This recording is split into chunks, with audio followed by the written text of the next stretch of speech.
మీ ఎలాంటి వ్యాపార ప్రకటనలకైనా వెంటనే మా ఛానల్ సంప్రదించండి. అందరికి నమస్కారం, నేను శిరీష. ఈరోజు మనతో పాటు ఉన్నారు certified tarot card reader, crystal healer Sreeja గారు. అక్కతో మాట్లాడదాం. అక్క నమస్తే. అక్క, ముఖ్యంగా 2025 అయిపోయింది, 26కి వచ్చాం. సో ప్రతి ఒక్కరికి ఉంటుంది ఈ 2026 ఎలా ఉంటుంది ఒక్కొక్కరికని. సో ముఖ్యంగా చూసుకుంటే సింహరాశి వారికి ఎలా ఉంటుంది అంటారు? సింహరాశి వాళ్ళు ఫస్ట్ ఆఫ్ ఆల్ క్వైట్గా, నెమ్మదిగా, శాంతంగా ఉండడం, బిహేవియర్ అలా అలవాటు చేసుకోవడం అనేది చాలా ఇంపార్టెంట్. అదొక్కటి అలవాటు చేసుకుంటా అంటే సెల్ఫ్గా తను కూల్గా ఉంచుకోవటం, స్టేబుల్గా ఉండటం, బ్యాలెన్స్గా ఉండటం, ఎమోషనల్గా కూడా చాలా బ్యాలెన్స్ మెయింటైన్ చేయడం అనేది సింహరాశి వాళ్ళకి చాలా ఇంపార్టెంట్. అదొక్కటి మెయింటైన్ చేస్తే చాలు. ఖచ్చితంగా అంటే ఎప్పటి నుంచో బ్యాంక్ లోన్స్ కోసం ట్రై చేస్తారు. కొన్ని డాక్యుమెంట్స్ మిస్ అవ్వడం వల్ల కావచ్చు, ఎలిజిబిలిటీ క్రైటీరియా బట్టి కావచ్చు, ఏదైనా సరే వీళ్ళు ఎంత ట్రై చేసినా కానీ బ్యాంక్ లోన్ అవ్వట్లేదు ఏ రకంగా అనుకునే వాళ్ళకి 2026లో బ్యాంక్ లోన్స్ కావచ్చు. అలాగే మేబీ గతంలో ఏదైనా అప్పుగా అడ్జస్ట్మెంట్గా డబ్బులు ఇచ్చి ఉంటారు కదా, ఏదైనా లేదంటే ఏదైనా బిజినెస్లో ఒక ఇన్వెస్ట్మెంట్ చేసినా కానీ ఏదైనా సరే వీళ్ళ డబ్బులు ఎక్కడైతే స్ట్రక్ అయిపోయినాయో, అది ఒక ఇన్వెస్ట్మెంట్ రూపంలో కావచ్చు, అప్పు రూపంలో కావచ్చు, అడ్జస్ట్మెంట్కి ఇచ్చింది కావచ్చు, అలాగే బ్యాంక్ లోన్స్ కోసం ట్రై చేస్తూ ఇన్ని రోజులు విసిగిపోయిన వాళ్ళు కావచ్చు. మీ పనులన్నీ అవుతాయి, మీకు రావాల్సిన డబ్బులు మీ చేతికైతే ఇయర్లో వస్తాయి, ఖచ్చితంగా వస్తాయి. అదైతే ఒక చాలా పెద్ద ప్లస్ పాయింట్ అని చెప్పచ్చు ఇయర్లో సింహరాశికి సంబంధించి. సో ముఖ్యంగా స్టూడెంట్స్కి ఎలా ఉందంటారు? మరి స్టూడెంట్స్కి చాలా బాగుంది.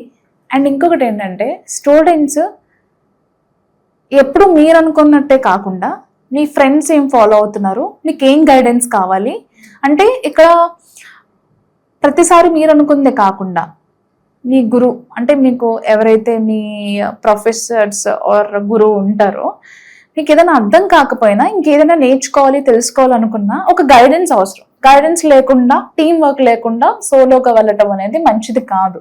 సో ఇక్కడ గ్రూప్ డిస్కషన్స్ ఆర్ ఒక టీం లాగా కొన్ని సజెషన్స్ తీసుకొని వాళ్ళు ఏదైనా యాడ్ ఆన్ చేసుకుంటే లైఫ్లో అది చాలా బాగా హెల్ప్ అవుతుంది. ముఖ్యంగా మరి జాబ్ పరంగా వెళ్తే వాళ్ళకి ఎలా ఉంటుంది అంటారు? జాబ్ పరంగా చూసుకుంటే జాబ్ చేంజ్ అవ్వాలి లేదా కెరియర్ చేంజ్ అవ్వాలి, ప్రమోషన్స్ కోసం, శాలరీ ఇంక్రిమెంట్స్ కోసం, ఆన్ సైట్ ఆపర్చునిటీస్ కోసం కానివ్వండి.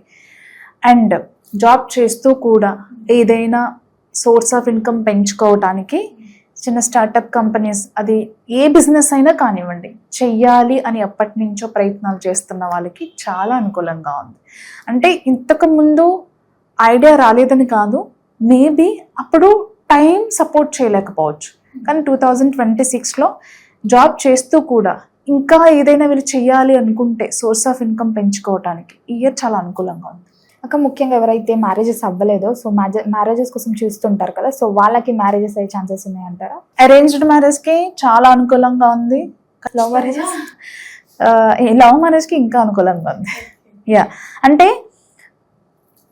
తనతో పెళ్ళైతే చాలు అనుకునే వాళ్ళు ఉంటారు కదా, మా అమ్మ ఒప్పుకోవాలి, నాన్న ఒప్పుకోవాలి, అందరూ ఒప్పుకోవాలి, రెండు వైపు నుంచి అని అనుకుంటాం కదా. సో దానికి ఎక్కువ పాసిబిలిటీస్ ఉన్నాయి. అంటే లైఫ్లో ఒక మ్యారేజ్ అనే కాదు, లైఫ్లో కొంతమంది ఈ లెవెల్కి రీచ్ అవ్వాలి అని కొన్ని గోల్స్ పెట్టుకుంటారు, కొన్ని డిజైర్స్ ఉంటాయి, కొన్ని డ్రీమ్స్ ఉంటాయి. అవి ఫుల్ఫిల్మెంట్కి ఈ ఇయర్ చాలా అనుకూలంగా ఉంది శిరీష. ఒక్క మ్యారేజ్ అని కాదు, అరేంజ్డ్ మ్యారేజ్, లవ్ మ్యారేజ్ అనే కాదు, వాళ్ళ బిజినెస్ ఎవరైతే బిజినెస్ స్టార్ట్ చేసి ఒక రేంజ్కి రీచ్ అవ్వాలి, లేకపోతే డ్రీమ్ కార్, డ్రీమ్ హౌస్, వీళ్ళతో పెళ్ళి అవుతున్న డ్రీమ్, లేకపోతే ఎప్పటి నుంచో వెయిట్ చేస్తున్న కొన్ని పనులు అవ్వట్లేదు అంటే ఇది సాధ్యం కాదు, నథింగ్ ఈజ్ ఇంపాసిబుల్ అనేదాన్ని వీళ్ళు బ్రేక్ చేస్తారు ఇయర్లో. అక్క, ముఖ్యంగా ఎవరికైతే పిల్లలు అవ్వలేదో, సో పిల్లలు కావాలని ప్రతి ఒక్కరికి ఉంటుంది. సో ఎవరికైతే ఆపర్చునిటీ ఉంటుందో అది ఆ భాగ్యం ఆఫ్ కోర్స్ ఇయర్లో ఎక్కువ ఛాన్స్ ఉంది. ఎందుకంటే టారోలో ఎక్కువ కప్ రిప్రజెంట్స్, వాటర్ కార్డ్స్ ఏవైతే వస్తాయో it's related to pregnancy. So ప్రెగ్నెన్సీకి కూడా మేబీ కొన్ని ఆరోగ్య సమస్యలతో కావచ్చు, ఇతర కారణాల వల్ల ఏదైనా సరే ప్రెగ్నెన్సీ కలగకపోయినా ఈ ఇయర్లో మాత్రం దానికి సంబంధించి కూడా చాలా అనుకూలంగా ఉంది. అంటే నేను అదే చెప్తున్నాను, ఇక్కడ పెళ్ళి, బిజినెస్, జాబ్, ప్రెగ్నెన్సీ, హెల్త్ ఏదైనా సరే లైఫ్లో ఇది కావాలి, ఇది నాతో లేదు, ఇది నా దగ్గర లేదు అనుకునే వాళ్ళకి ఇయర్లో ఏదైతే లేదో, ఏదైతే కావాలో అన్నీ వచ్చేస్తాయి. వాళ్ళు అనుకోవడం ఆలస్యం. అక్క ముఖ్యంగా మరి ఫిలిం ఇండస్ట్రీలో ఉన్న వారికి ఎలా ఉండబోతుంది అంటారు? చాలా బాగుంది. అంటే కొత్తగా ఆపర్చునిటీస్ కోసం ట్రై చేసే వాళ్ళకి, ఆల్రెడీ ఉన్న వాళ్ళకి కూడా వీళ్ళు కరెక్ట్గా ఫోకస్ చేయాలి, అంతే, జస్ట్ ఫోకస్ చేయాలి.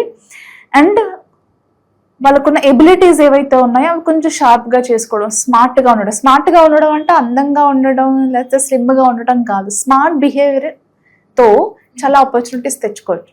వాళ్ళు స్మార్ట్గా మాట్లాడడం, స్మార్ట్ బిహేవియర్, స్మార్ట్ థింకింగ్, అంటే ప్రతిదానికి అగ్రెసివ్ కాకుండా అగ్రెసివ్ అవ్వాల్సిన సిచ్యువేషన్ని కూడా హ్యాండిల్ చేసుకుని ఎలా స్మార్ట్గా ఉండాలనేది మెయిన్ థింగ్. సో అలా ఉండగలిగితే మెనీ ఆపర్చునిటీస్ వీళ్ళు గ్రాప్ చేసుకోగలుగుతారు. ఫిలిం ఇండస్ట్రీనే కాదు, ఏ ఇండస్ట్రీలో అయినా సరే ఈ ఇయర్ ఈ రాశికి సంబంధించి చాలా అనుకూలంగా ఉంది. అంతేకాకుండా చాలా ఎక్కువ రోజుల నుంచి కొన్ని ఇబ్బందులతో ఇబ్బంది పడే వాళ్ళ, అది ఆరోగ్య సమస్యలైనా, కోర్టు సమస్యలైనా, ఏదైనా సరే, మరీ ముఖ్యంగా ఈ ఇయర్లో ల్యాండ్ ఇష్యూస్కి సంబంధించి కోర్టు కేసెస్ ఏవైతే ఉన్నాయో అవి క్లియర్ అయిపోతాయి, వాళ్ళ ల్యాండ్ వాళ్ళకి వచ్చేస్తుంది. అలాగే డివోర్స్ కేసెస్లో కూడా చాలా అనుకూలతలు కనిపిస్తున్నాయి. మీకు జడ్జ్మెంట్స్ అనేవి అనుకూలంగా ఉండే ఛాన్సెస్ కనిపిస్తున్నాయి. అలాగే ఏదైనా కొన్ని అథారిటీ ఉన్న జాబ్స్ ఉంటాయి కదా, కొన్ని కమాండ్గా ఉండే జాబ్స్ ఉంటాయి, అది పొలిటికల్గా కావచ్చు, లేకపోతే మనకి ఈ నావీ, లేకపోతే మనకి ఆర్మీకి సంబంధించినవి, పోలీస్ ఆర్గనైజేషన్స్లో ఇలా జాబ్స్ కోసం అంటే వాళ్ళల్లో కూడా ప్రమోషన్ వస్తే వాళ్ళ రేంజ్ అనేది మారిపోతుంది. సో అలాగ కూడా వెయిట్ చేసే వాళ్ళకి ఈ శాఖ ఆ శాఖ అని ఏం లేదు, జాబ్ చేంజ్ అయితే పొజిషన్ మారిపోతుంది, వాళ్ళ రేంజ్ మారిపోతుంది, వాళ్ళ లెవెల్ వేరు, నా లెవెలే వేరు అనుకుని వెయిట్ చేస్తూ ఉంటారు కదా, వాళ్ళకి ఖచ్చితంగా ఆ లెవెల్ అనేది మారే అవకాశం కనిపిస్తుంది పాజిటివ్గా. అక్క ఆరోగ్యపరంగా, హెల్త్ పరంగా ఎలా ఉంటుంది అంటారు ఇయర్ అంతా? హెల్త్ పరంగా చూసుకుంటే ఓవర్ థింకింగ్ ఒకటి పక్కన పెట్టాలి, డ్రైవింగ్లో చాలా జాగ్రత్తగా ఉండాలి. అండ్ చిన్న సమస్య కదా అని తీసి పడడానికి లేదు, చిన్నవి చాలా పెద్దవయ్యే అవకాశం ఉంటుంది. కాబట్టి ప్రతి చిన్నదానికి కూడా భయపడకుండా దాన్ని అక్కడ కరెక్ట్ చేసుకుంటే పెద్దది అవ్వకుండా ఉండే ఛాన్స్ ఉంటుంది. కాబట్టి ఆ రకంగా జాగ్రత్తలు తీసుకుంటే సరిపోద్ది. యోగా, మెడిటేషన్ అండ్ అంటే వాళ్ళు ఎక్కడుంటే ఏం చేస్తే పీస్ఫుల్గా ఉండగలుగుతారు, మైండ్ఫుల్గా ఉండగలుగుతారు అనేది చాలా ఇంపార్టెంట్. తీర్థయాత్రలకు వెళ్తారా, యోగా చేస్తారా, మెడిటేషన్ చేస్తారా, థెరపీస్ తీసుకుంటారా, లేకపోతే మీకు ఇష్టమైన ఫ్రెండ్స్తో, రిలేటివ్స్తో, మీ ఫ్యామిలీ మెంబర్స్తో ఎవరితో ఉంటే మీరు ఆరోగ్యంగా హ్యాపీగా ఉండగలుగుతారు వాళ్ళతో ఉండే ప్రయత్నం చేస్తే అదే పెద్ద థెరపీ. అక్క ముఖ్యంగా ఈ 2026 నుంచి ఈ ఫైనాన్షియల్గా ఎలా ఉండబోతుంది అంటారు? ఫినాన్షియల్గా బాగుంటుంది, చాలా బాగుంటుంది.